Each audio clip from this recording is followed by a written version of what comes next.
जय शनिदेव, जय श्री राम भाइयों। आज का जो हमारा विषय है राजा का गुप्तधन घर और मुर्दा करता है उसकी रखवाली, इसके बारे में आज हम चर्चा करने वाले हैं, विश्लेषण करने वाले हैं। अगर आपने इस चैनल को सब्सक्राइब नहीं किया तो सबसे पहले अपने चैनल को सब्सक्राइब करिए, लाइक करिए, शेयर करिए। देखिए, जो भी जानकारी मैं आपको देने की कोशिश करता हूँ, बिल्कुल सही जानकारी देने की कोशिश करता हूँ। और जो अपने चैनल का जो मकसद है भाई, जो समाज में अंधश्रद्धा, अंधविश्वास उसको कम करना, ये अपना मकसद है। और जो चैनल का संदेश है भाई, धर्म के खिलाफ, कानून के खिलाफ कोई भी काम मत करिए। तो देखिए, आप सब लोग जानते हैं कि पहले ज़माने में बैंक लॉकर नहीं थे, तो जो कुछ सोना चांदी, जो कुछ कीमती चीज़ें थी, वो लोग ज़मीन में गाड़ कर रखते थे कि संदक में, पेटी में, मटके में डालकर ज़मीन के अंदर 2 foot, 4 foot, 6 foot, 10 foot, 12 foot ऐसा गड्ढा करके उसमें डाल के उस पर कोई ना कोई सेफ्टी टोटका करते थे। उसको गड़ा हुआ धन, खजाना, गुप्त धन उसको बोलते हैं। भाई वो देखिए, बात ये 100 साल पुरानी, 500 साल पुरानी, 1000 साल पुरानी हो सकती है, लेकिन क्या है कि उसमें जो बहुत से लोगों के मुझे सवाल आते हैं कि गुरुजी जो धन होते हैं वो उसमें कितने प्रकार होते हैं, छोटे होते हैं क्या, बड़े होते हैं। अभी देखिए, जैसा व्यक्ति रहेगा उतना उसका धन बड़ा रहेगा क्या।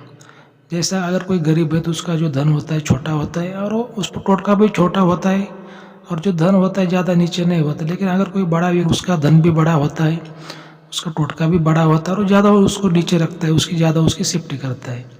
जैसे अगर कोई झोपड़ी है भाई, तो उसको ताला भी छोटा रहेगा ना, तो झोपड़ी को कभी कभी ताला भी नहीं रहता। लेकिन अगर कोई बड़ी हवेली है तो उसको बड़ा ताला रहेगा, बॉडीगार्ड रहेगा। वैसी बात रहती है कि जितना बड़ा धन होता है उतना बड़ा टोटका, उसकी उतनी बड़ी सेफ्टी रहती है।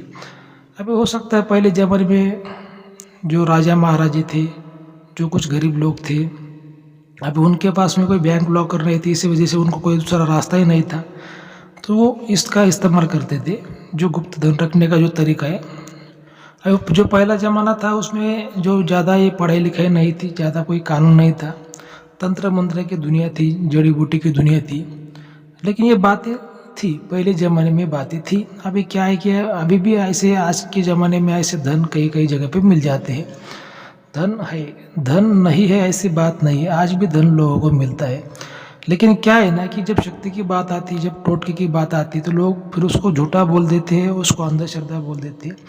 अभी देखिए, मेरा ये कहना है कि भाई अगर राम है तो रावण है, तो ये आपको समझना है कि अगर फिर पहले ज़माने में जो धन था, जो शास्त्र में लिखा है भाई, उसमें टोटका था, तो आज भी अगर आपको धन मिलता है तो उस पर टोटका हो सकता है। ठीक है, दुनिया क्या बोलती है, लोग क्या बोलते हैं, हमें ये नहीं सोचना है। हमें अपनी सेफ्टी के बारे में सोचना है, हमें हमारे विचारों के बारे में सोचना है, हमें खुद के बारे में सोचना है।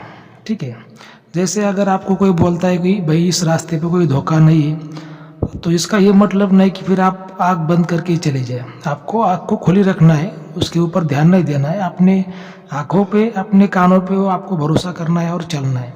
ये वैसी बातें होती है कि जो धन होते हैं उस पर जो शक्तियाँ होती है वो बहुत खतरनाक होती है, और किसी किसी को नुकसान भी पहुँचती है। लेकिन ये जो गुप्त बातें होती है, जो गुप्त विद्या होती है, आँखों से नहीं दिखती है। अगर आप बोलोगे भाई बिजली के तार में तो करंट है, लेकिन हमें आँखों से दिखाओ, तो उसको आप देख नहीं सकते। ठीक है, जब हाथ लगाओगे तो मर जाओगे। ये वैसी बात रहती है कि ये जो धन होते हैं, ये जो शक्तियाँ होती है, ये ज़मीन के अंदर होती है। और भी पहले ज़माने में जो गाँव थे अभी शहर बन गए, जो अभी पहले जो शहर थे अभी गाँव बन गए, पहले जो जंगल थे उसके गाँव बन गए, गाँव की जंगल बन गए। परिवर्तन होता रहता है, लेकिन जो ज़मीन के अंदर जो चीज़ है, जो धन है, जो खजाना, वो वहीं पर रहेगा, जो शक्ति थी वहीं पर रह गई। और ये शक्तियाँ जब तक वो खजाना वहाँ से कोई उसको निकाल नहीं लेता, उसको प्राप्त नहीं करता, तब तक वो शक्तियाँ उसके ऊपर वो रखवाली करती रहती है। अब इसमें क्या हो जाता है कि बहुत से लोग बोलते हैं गुरुजी हमारे घर में कुछ बरकत नहीं है, कुछ प्रॉब्लम है, दिक्कत है, और जो खेत होता है खेत में भी ज़्यादा फसल नहीं आती। तो इसका मतलब ये होता है कि ये जो शक्तियाँ होती है, निगेटिव शक्तियाँ होती है, उसका जो पैरा है उनके खेत में, उनके घर पे हो सकता है, उसके वजह से लोगों को समस्या का लोगों को सामना करना पड़ता है। अपना जो आज का विषय है कि राजा का गुप्त धन घर। अभी देखिए, राजा तो सबसे बड़ा होता है, उसका जो खजाना होता है वो भी बड़ा होता है, उसका जो राज होता है वो भी बड़ा होता है। और जाहिर सी बात है कि अगर राजा बड़ा है, उसका जो खजाना बड़ा है, तो उसके ऊपर जो टोटका होता है वो भी बड़ा होता है। तो जो पहले राजा महाराजे क्या करते थे, जमीन के अंदर एक बहुत बड़ी गुफा, बहुत बड़ा वो घर बनाते थे, और उसके अंदर उनका वो खजाना रखते थे, और उसके ऊपर ऐसा टोटका करते थे कि डायरेक्टली कोई जिंदा इंसान को वहाँ पे मार के उसकी आत्मा को वहीं पर वो कैद कर देते थे सालों साल के लिए, क्योंकि उनका जो खजाना था बहुत बड़ा था, इसी वजह से उनका जो टोटका है वो भी बड़ा होगा। और ऐसे में अगर किसी को ऐसा पता भी चलता है कि भाई ज़मीन के अंदर घर है, खजाना है, तो वो जो टोटका है, वो जो शक्ति है, उस व्यक्ति को पूरी तरह से ख़त्म करने की कोशिश करती है। घर के बाहर भी उसको ख़त्म कर सकती है। अगर वो व्यक्ति गुफा में घर में प्रवेश करता है तो उसके अंदर भी उसको को खजाने की शक्ति, जो टोटका है, उसको ख़त्म करने की कोशिश करता है। तो क्योंकि ये जो खजाना बड़ा होता है, उसका टोटका बड़ा होता है, उसकी शक्ति बड़ी होती है, ठीक है। और ये जाहिर सी बात है भाई, आज के ज़माने में जो लोग हैं उनके पास में बहुत से ऐसे कुछ रास्ते हैं धन को रखने के लिए, बैंक है, लॉकर है। कई लोग जो विदेश में धन रखते हैं, लेकिन पहला जो ज़माना था लोग धन कहाँ रखेंगे, और उनके पास में कोई ज़्यादा सेफ्टी भी नहीं थी। आज के ज़माने में जैसे पुलिस है, कोर्ट है, कानून है, तो पहले जो ज़माना था उसमें कोई भी कानून नहीं था। जो राजा महाराजे थे, लेकिन उनके वो गढ़ पर, उनके किले पर रहते थे। लेकिन इधर जो ज़्यादा जो दुश्मन थे, डाकू थे, चोर लोग थे, वो पहले ज़माने में ज़्यादा थे। तो इसी वजह से जो पहला जो ज़माना था तंत्र मंत्र का था, बहुत लोग सेफ्टी करते थे, तंत्र मंत्र का इस्तेमाल करते थे। लेकिन क्या होता है कि आज भी अगर आज के ज़माने में ये धन है कहीं पे, ये शक्तियाँ है कहीं पे, तो लोगों को परेशान करने की कोशिश करती है। क्यों करती है? क्योंकि वो 500,000 सालों से वो शक्ति वहाँ पर, वो आत्मा कैद होती है, और इतनी वो क्रोध में आ जाती है कि उसको वहाँ से मोक्ष चाहिए होता है, उसको वहाँ से छुटकारा चाहिए होता है। लेकिन वो किसी को धन दे भी नहीं सकती, किसी को धन लेने की परमिशन भी नहीं दे सकती। अगर किसी के नसीब में है तो फिर उसकी बात अलग है। इसी वजह से शक्तियाँ और ज़्यादा क्रोध में होती है, और फिर वो क्या करती है कि अगर उस ज़मीन पे कोई घर बनाता है, कोई रहता है, कोई व्यक्ति, कोई बाल बच्चे वाला व्यक्ति, तो लोग, आम लोग क्या करते हैं, उनको मालूम नहीं होता, ज़्यादा नियम का पालन नहीं करते, तो उनको फिर वो शक्तियाँ ज़्यादा दिक्कत देने की कोशिश करती है। लेकिन भाई वो क्या होता है कि ये जो इसके जो संकेत होते हैं, जो शक्तियाँ होती है, ये शक्तियाँ के संकेत ऐसे बहुत से होते हैं। अभी 5-10 मिनट में आपको बताना इतना संभव नहीं है, लेकिन बहुत से लोगों का ये कहना है, बहुत से लोग मुझे कॉल करते हैं, और जो हमारे जो गुरु है, जो कुछ तंत्र शास्त्र है, उसमें भी बताया गया है कि ये जो शक्तियाँ होती है कभी कभी आवाज़ भी देती है। उसको बोलते हैं कि धन की आवाज़, गुप्त धन की आवाज़। अलग अलग तरीके से शक्तियाँ संकेत देती है, अलग अलग तरीके से शक्तियाँ आवाज़ भी देती है, महसूस भी ये शक्तियाँ होती है। जैसे किसी के घर पे जो स्लैब होता है, जो छत होता है, उस पर चलने की आवाज़, या फिर रात को जो मेन दरवाज़ा होता है उसको खटकाने की आवाज़, या फिर अपनी जो खिड़कियाँ होती है अपने आप मतलब बजने लगती है, ऐसे मतलब। या फिर घर में अचानक से तेज़ हवाएं चलने लगती है, जो घर की जो फर्श होती है वो अचानक से टूटने लगती है, घर में कांच ज़्यादा टूटने लगती है। मतलब ये शक्तियाँ क्या करती है, किसी भी तरह से नेगेटिव प्रभाव घर में देना चालू कर देती है, नेगेटिव संकेत देती है। और कोई कोई अगर किसी के रास्ते के ऊपर, तो ऐसे लोगों को शक्तियाँ दिखाई भी देती है, बात भी करती है, सपनों में भी उनको दिखाई देती है। मतलब ऐसे बहुत से वो संकेत रहते हैं। लेकिन क्या है ना कि भाई, वो किसी भी व्यक्ति को पहले गुरु करना चाहिए। अगर आप गुरु करते हैं, गुरु की सलाह में रहते हैं, उनसे आप आशीर्वाद लेते हैं, उनसे ज्ञान लेते हैं, तो बहुत हद तक जो आपकी समस्या है 50% कम हो जाती है। और आपको एक अच्छा, ईमानदार, वफादार गुरु करना चाहिए। गुरु को ऐसा करना चाहिए कि उसके पास में इंद्रजाल विद्या और नारायणी विद्या दोनों का भी ज्ञान होना चाहिए।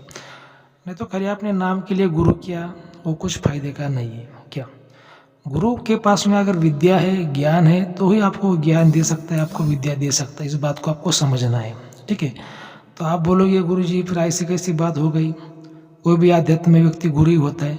देखिए, हर व्यक्ति अध्यात्म वाला गुरु होता है, बात बिल्कुल सही है। लेकिन क्या होता है ना कि फ़र्क है भाई। क्या फ़र्क है? जैसे मान लीजिए कि आपके सामने 2 बॉडीगार्ड हैं, ठीक है। एक बॉडीगार्ड बंदूक चलाना जानता है और एक बॉडीगार्ड बंदूक चलाना नहीं जानता, तो आप किसको पसंद करोगे? जो बंदूक चलाने वाला जो बॉडीगार्ड, आप उसको ही पसंद करोगे ना, क्योंकि वो आपकी सेफ्टी ज़्यादा करेगा। आप तो ये वैसी बात होती है कि जैसे जो अध्यात्म वाले होते हैं सभी गुरु से, मैं किसी को बुरा नहीं बोलता, लेकिन जिसके पास में दोनों भी विद्या होती है, नारायणी विद्या, इंद्रजाल विद्या, वो गुरु को ज़्यादा अनुभव होता है। उसके पास में विद्या होने पर आपको ज़्यादा मदद करता है, आपको ज़्यादा ज्ञान देता है, आपकी सुरक्षा ज़्यादा करता है। ये इसका फर्क होता है। लेकिन कोई लोग समझते, कोई लोग नहीं समझते। तो ठीक है, अगर आपको कोई भी समस्या है, कोई भी दिक्कत है, अगर आप हमसे कुछ पूछना चाहते हैं, कोई समस्या का उपाय आप ढूंढना चाहते हैं, हमें पूछना चाहते हैं, तो जो आपको स्क्रीन पर नंबर दिखाई दे रहा है उस पर आप हमें कॉल, व्हाट्सएप कर सकते हैं। लेकिन भाई वो जो चैनल की फीस होती है वो लागू रहती है।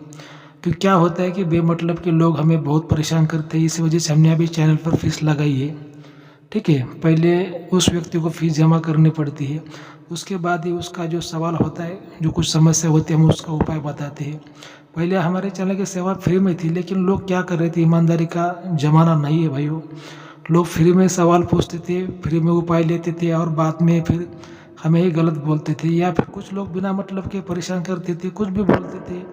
गुरुजी हमें वशीकरण करना है, कोई बोलता है गुरुजी लड़की का करना है, कोई बोलता है लड़के का करना है।